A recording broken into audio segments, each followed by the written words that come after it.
Hello दोस्तों, कैसे हैं दोस्तों। आज हम लोग पढ़ेंगे कि अगर एक ही कंपोनेंट में रफिंग भी करनी हो, फिनिश भी करना हो, ग्रुपिंग भी बनाना हो, थ्रेडिंग भी बनाना हो, तो एक तो इसका कोऑर्डिनेट्स कैसे निकालेंगे, कौन सा टूल यूज करना है और कौन सा साइकिल यूज करना है, ये हम लोग इस वीडियो में समझेंगे। ठीक है, ये इसमें कई ऑपरेशन है तो वीडियो में भी थोड़ा लंबी हो जाए, बट ठीक है, आप पूरी देखिए, ध्यान से देखिए और आपको अच्छा लगेगा। ठीक है, तो चलिए अब दोस्तों, जैसे हम लोग देख रहे हैं कि अगर ये कोई 50 डाया का कंपोनेंट है, इसमें यहाँ पे 45 बनाना है, ये 60 डिग्री दिया है, ऐसा इंक्लूड एंगल बोलते हैं। क्या ये जो टोटल कोण है ना यहाँ पे, ये 60 डिग्री है। यहाँ पे ग्रूव है 4 mm का और यहाँ पे 30 इंटू 1.5 mm की चूड़ी है।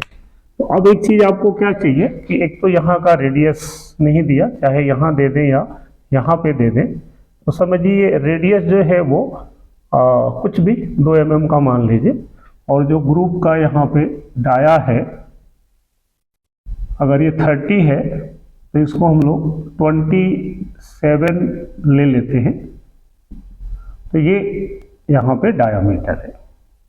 तो अब दोस्तों इसमें देखना है कि एक तो हम लोग 3 टूल चलाने वाले हैं, 4 टूल, तो पहले हम लोग इसको रफ करेंगे। तो अब रफिंग में आपको कौन सा साइकिल यूज करना है ये समझे कि 78 से तो होगा नहीं, क्योंकि यहाँ पे हर पॉइंट पे जेड की वैल्यू चेंज हो रही है। तो इसके लिए बेस्ट ऑप्शन है कि हम लोग G71 का यूज करें। अब देखिए इसमें क्या करना है आपको कि अगर हम लोग N1 में G71 का प्रोग्राम बनाते हैं, तो एक तो प्रोग्राम नंबर हो गया यहाँ पे O 0029 मान लीजिए, मैंने डाल दिया। तो अब यहाँ पे G28 U0 W0, ठीक है ना, इसके ऊपर आप N1 भी लिख लें। अगर हम कंप्लीट लिख रहे हैं तो सीक्वेंस वाइज भी होना चाहिए। ठीक है, यहाँ पे मैं N1 से शुरू कर लिया। N1 में हम लोग कर रहे हैं रफ टर्निंग,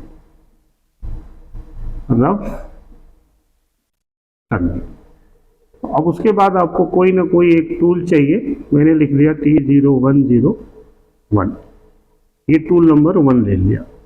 अब इसको रोटेट कराना है तो हम 2 तरीके से रोटेट करा सकते हैं, कांस्टेंट भी और वेरिएबल भी। मैंने यहाँ पे लिख दिया S 1800 M03।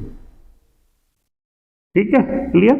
अब इसको हम लोग पोजिशनिंग पे लेंगे, एक सेफ्टी का ब्लॉक लिखेंगे, तो आपको ये समझ में आ रहा होगा कि X 100 Z 50 का मतलब कि वो टूल कहीं यहाँ पे आ गया। अब ये 50 का है ना, 55 है, तो हम लोग G0 में X57 लिख देंगे और Z में 2 mm पे रख लीजिए। अगर यहाँ पे थोड़ा बहुत मटेरियल हुआ भी ना फेस पे तो भी कोई इशू नहीं है। M07, उसके बाद G0, अब हम लोग यहाँ पे यूज करने वाले हैं G71। तो G71 है स्टॉक रिमूवल इन टर्निंग। अब ये टर्निंग करके स्टॉक को रिमूव करेगा। तो यहाँ पे ये डेप्थ ऑफ कट रेडियली कितना डालना है, तो मैंने बताया था कि अगर आपको 3 mm पर कट लेना है, डाया में 3-3 mm काटना है, तो U की वैल्यू जो रहेगी वो 1.5 रहेगी। R जो है ये रिट्रैक्ट वैल्यू है कि हर कट के बाद टूल कितना ऊपर जाएगा। तो R का मीनिंग भी आप समझ रहे होंगे कि अगर ये पहला कट में ऐसा काट के जाएगा तो जाके 0.5 ऊपर उठ जाएगा, जितना हर कट में यहाँ काट के जाएगा 0.5 ऊपर उठ के अगली पोजीशन, तो ये रिट्रैक्ट वैल्यू हो गया। उसके बाद फिर से G71, यहाँ पे P100 Q200, ये स्टार्टिंग ब्लॉक नंबर और and block number.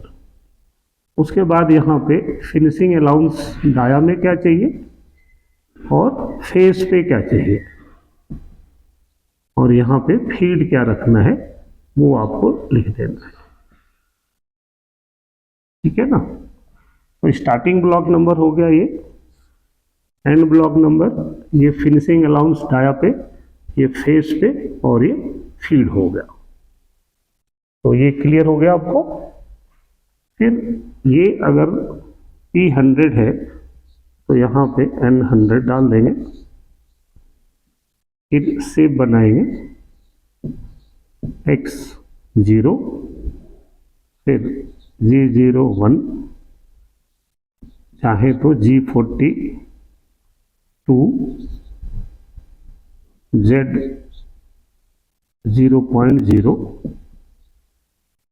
G01, X।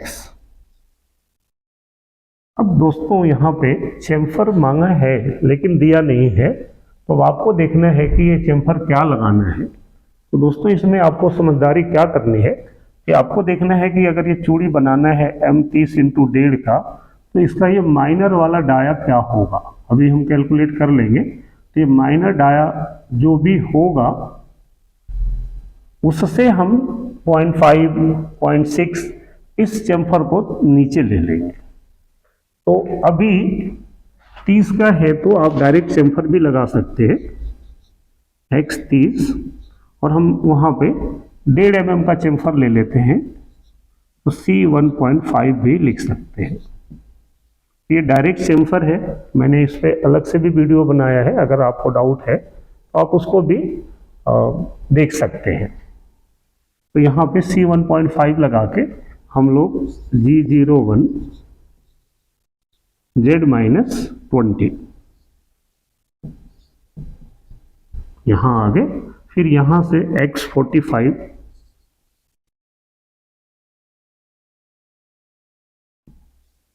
अब यहाँ पे हमें ये Z तो दिया नहीं है, तो अब Z नहीं दिया है ना यहाँ से, तो आप एंगल डाल देंगे। तो एंगल डालेंगे तो मशीन अपने आप वैल्यू ले लेगी। तो अब एंगल कितना होगा, ये टोटल अगर 60 है तो इसका एक तरफ से जो होगा ना ये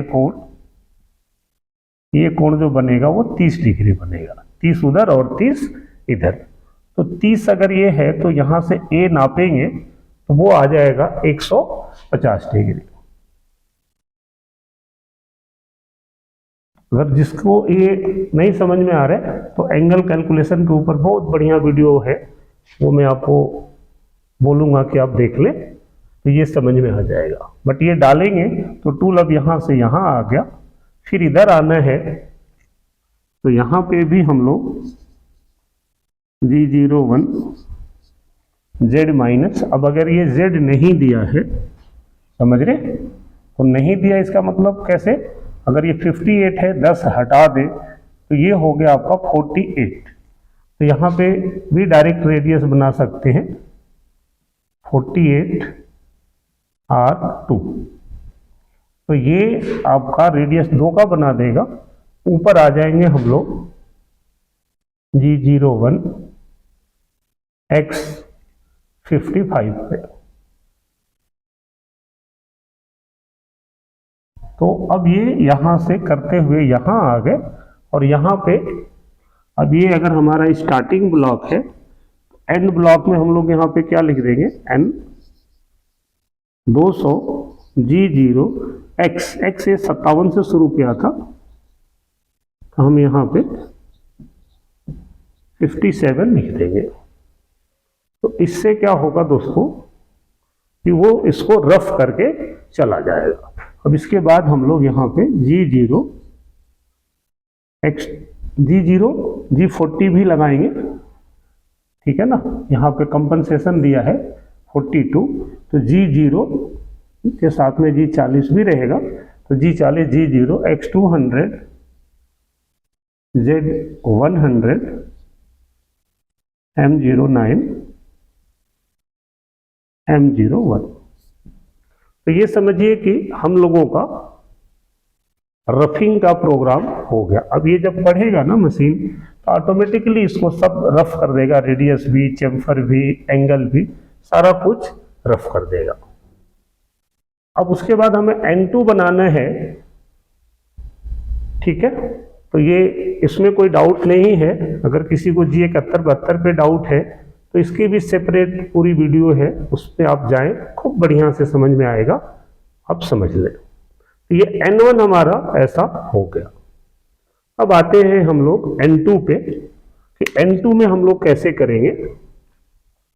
तो N2 में भी सेम यही प्रोग्राम रहेगा। अब सपोज करिए इसको मैं मॉडिफाई कर दूं, तो N2 हमारा कैसा बनेगा, हमारा कुछ ये ऐसा हो जाएगा। N2 में हम लोग फिनिश कर रहे हैं, finish turning.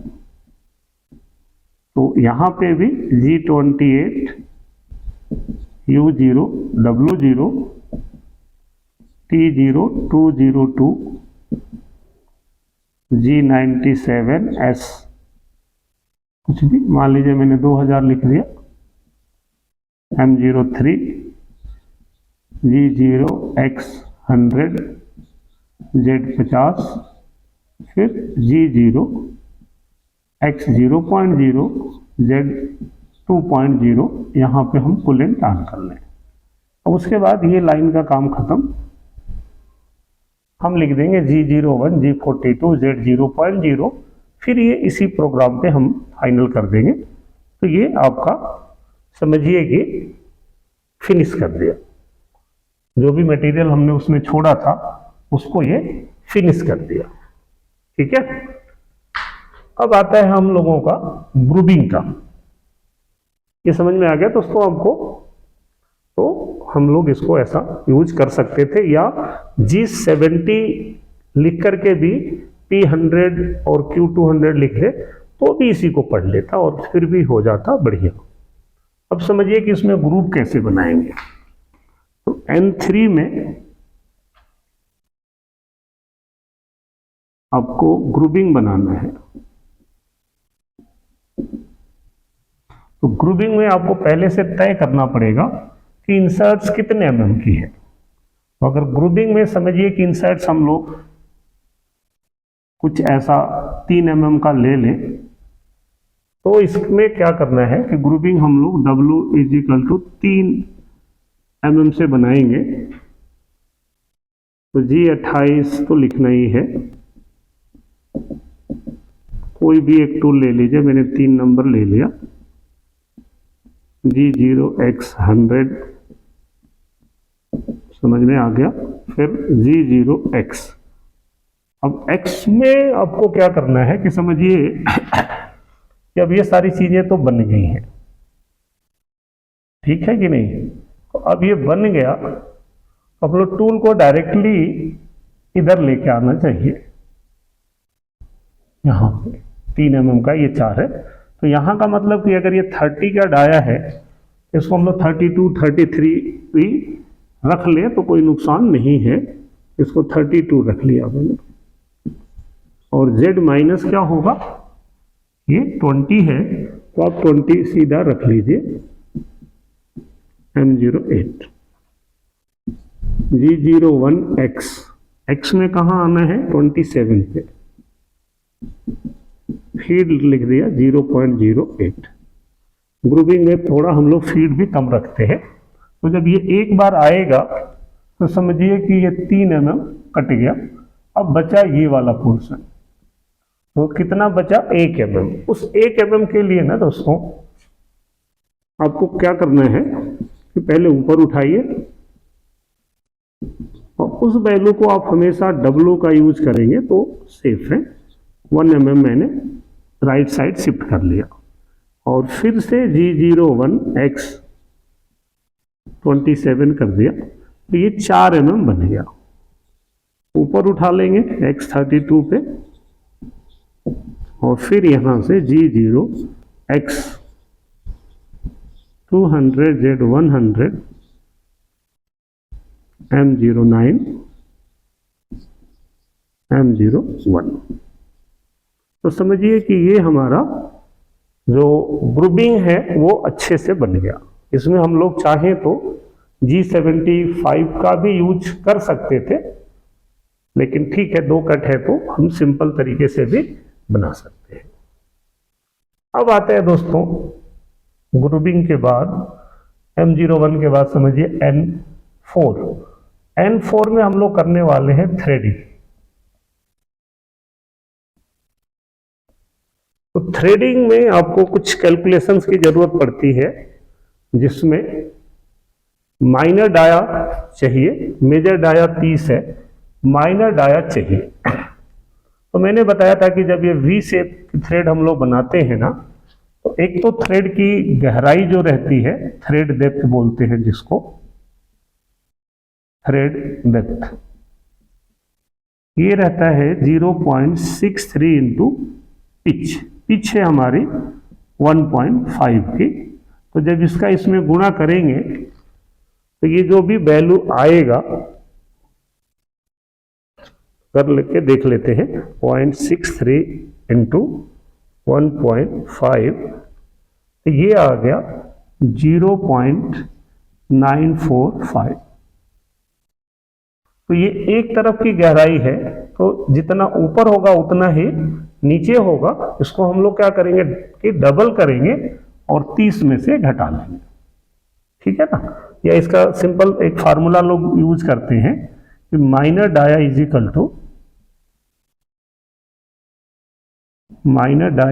To major dia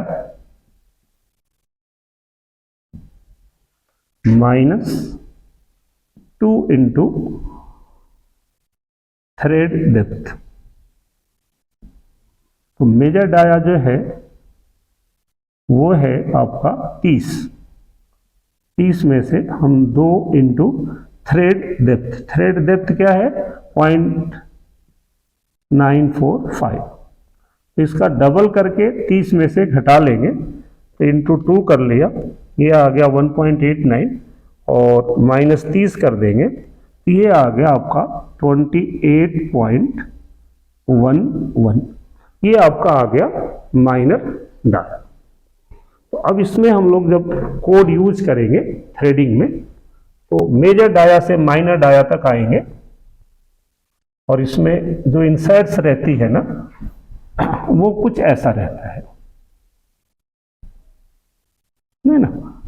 तो ये Z0 चूंकि हम लोग इसका लेंगे, तो ये जो एज है ये इस ग्रुप में इधर आना चाहिए। तो उसके हिसाब से Z की वैल्यू थोड़ा चेंज हम लोग कर लेते हैं। अब ग्रुपिंग में भी आपको वो लाइनें लिखनी है, G28 U0 W0 T0 404 G0 X100 Z50 G0 X। अब डाया 30 का बनाना है, तो आप 32 Z2 पे रख लेंगे। ये पार्किंग पॉइंट या पोजीशनिंग पॉइंट होता है। और यहाँ से G78 X पहला कट कहाँ लेना है, सपोज करिए आप 30 से ही लेते हैं, Z माइनस कहाँ जाना है, तो ये 16 हो गया, 20 में से 4 16, तो आप 17 या 18 लिख लीजिए। फिर जितने की पिच होती है, अगर 1.5 mm की पिच है तो फीड भी 1.5 होगा, अगर 2 mm की पिच है तो फीड भी 2 mm होगा, ठीक है। अब हम लोग क्या करते हैं दोस्तों, थ्रेडिंग बनाने में ध्यान क्या देना है कि ऊपर का कट ना थोड़ा ज्यादा रखेंगे। जैसे जैसे टूल नीचे जाएगा, नीचे कहाँ तक आएगा 28.11 तक, तो जैसे 30 से 28 की तरफ आएगा नीचे, वैसे हम लोग डेप्थ ऑफ कट थोड़ा कम करते जाते हैं। तो ऊपर के ना 2-4 कट 0.4 का ले लिया, फिर 0.3 का ले लिया, फिर 0.2 का, ऐसे आप चाहें तो कर सकते हैं। तो अगर 0.4 का लेते हैं या मान लीजिए, तो 30 में से हम लोग 0.4 लेते हैं, तो ये हो जाएगा हमारा 29.6। फिर ये हो गया 29.2। फिर 0.3 का लेते हैं, तो ये हो गया आपका 28.9, 28.6। 0.2 का लेते हैं तो 28.4, 28.2। फिर और कम कर देते हैं, आना तो यही है, तो 28.12 कर दिया, 28.11, या और भी ये कम ज़्यादा आप अपने हिसाब से कर सकते हैं। तो लास्ट कट 20 माइक्रोन का हो गया।